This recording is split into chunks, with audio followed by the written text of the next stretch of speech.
Hi everyone, in my last ADHD video, I spoke about the connection between ADHD and Generalized Anxiety Disorder, or GAD for short.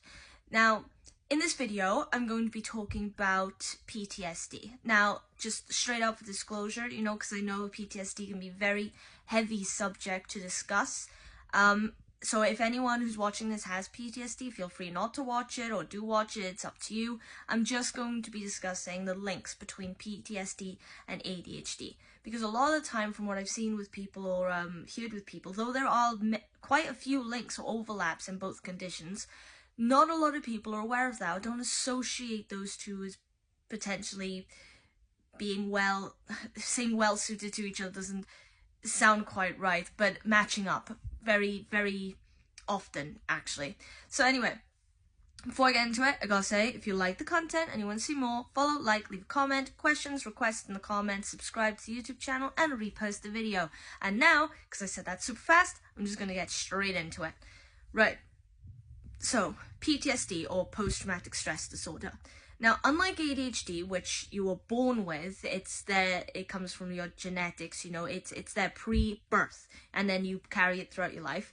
PTSD is a psychiatric condition that can develop later in life, or will develop later in life. It's not something you're born with, depending on if you've experienced a particularly stressful or rather traumatic experience, something like violence, war, assault, anything basically that's had a serious effect on your physical health or your mental health, and that can cause you to have PTSD. Now, everyone who's witnessed or been a part of any traumatic or particularly devastating situation afterwards will experience some sort of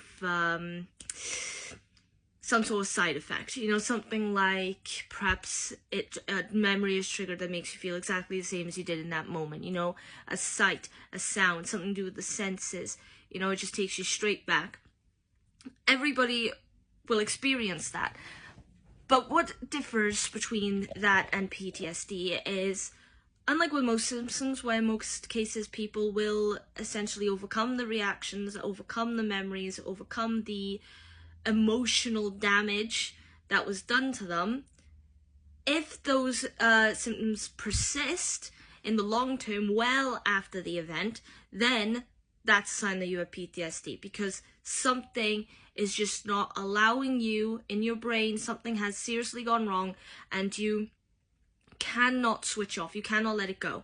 And if someone has PTSD, what happens is they tend to be highly irritable, they will have flashbacks, they can have nightmares, they become fearful of even social situations, like developing social phobias.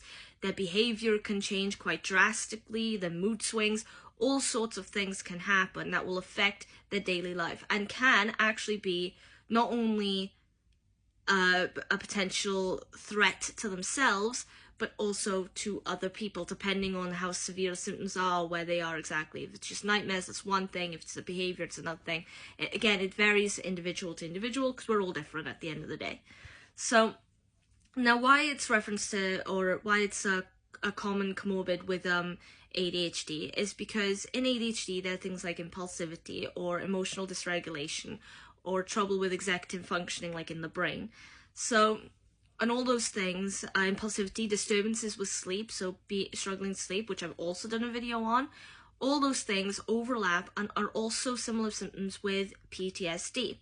Now, if you're someone with ADHD and you struggle with your emotions, right, you struggle to understand the world around you, you struggle with social interaction and situations, you don't really know how you're feeling, you don't know how someone else is feeling, this can also happen with autism, then what's going to happen is if a traumatic event happens, a particularly devastating event in your life occurs, then you're probably going to experience some of those emotions a lot more strongly than, say, someone who's neurotypical. Now, I'm in no way suggesting, that people with who are neurodivergent just feel more in general. To be honest, they kind of do, but it's more like, I don't want to make it sound like I'm saying someone who's neurotypical, they don't get as affected as much, because that's not what I'm saying at all, right?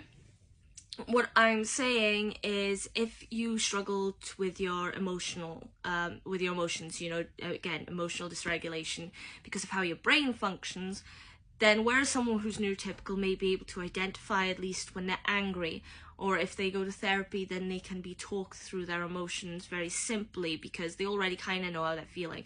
They're feeling sad or they're feeling depressed.